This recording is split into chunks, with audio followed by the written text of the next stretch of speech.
can be a very uncomfortable situation. Again, one of those tantric jokes, you know, like, oh wow, how can you relax into that? And probably the more you feel that there's expectation, the more you actually ejaculate prematurely. So partially it's psychological, because there's a pressure. I also have experienced this with my partner, and I can only speak from my own experience that once I spoke to my partner that it's okay, and once I assured my partner that we can do a lot of other things, or assured my partner like, hey, like if you can still take care of me, or we can still take care of each other, then you are completely fine to do that. Then suddenly it stopped. Suddenly he didn't feel the pressure anymore to perform, and we managed to make love for longer. Um, so that is the psychological part, that I believe that it's very important to speak it up and to really fully speak about it. And then it's the physical part. So like you said, like if, for example, you don't ejaculate, and then you make love to your partner in 2 weeks. But what I was saying is that this sexual energy is being born in our body every day. And so it's kind of like piling up. It's piling up, and you're holding it because you're not releasing it and you are not circulating it.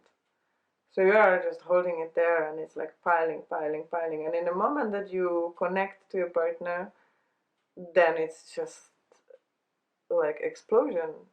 And so what I would suggest to you is that you do daily practice.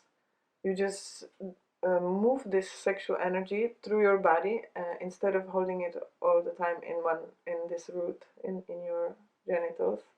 So it's not creating some kind of a explosive energy there. And I imagine it could be also really beautiful to do this practice together with your partner. Like you do it every day for yourself. Uh, I also imagine it would be very nice to, if you need to, like ejaculate before you make love, like, or ejaculate and then do it into ritual. Like if you need to do that, that's also fine. I think everything is fine, you know. Everything is beautiful, and it's nature. So I also used to do that with my partner, that we would arouse each other until my partner ejaculates, and we take it as a part of the ceremony. And then we would just like play around or dance or engage in something else without this kind of pressure, and until it would just naturally go back into making love, and then it would. So there's a lot of different ways how you can treat it, try it out. There's also a way how you can, when you are making love, uh, so you find the way how to count.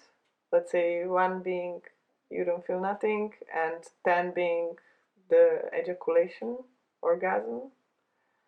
So you could like speak to your partner and be like, okay, we are gonna do this breathing together when I come to 5. So when you come to 5, you kind of slow down and you breathe together. You could do this very simple. Yeah, you could just do this simple, slowing down the breath, breathing together, bringing it up and down. And it could become a part of your lovemaking. And eventually the next round you would be going until number 6, and then until number 7, you know, and then like slowly learning to prolong the thing and slowing down and going faster. So that's another way how you could deal with it. And then there is a very specific ancient practice called Vajroli Mudra, and it's a practice of contraction of your urethra muscles. It's the muscles that control your ejaculation. So strengthening these muscles, and also at the same time, it's a very powerful stimulator of your sexual energy. So you could eventually learn how to just simply go every day pumping, contracting your urethra muscles and strengthening this control. It's an amazing technique actually. It heals the premature ejaculation, and it also heals the erectile dysfunction, and for women it's also amazing. It strengthens the vagina walls, and yeah, it brings a lot of sensitivity into our genitals. So there's many ways.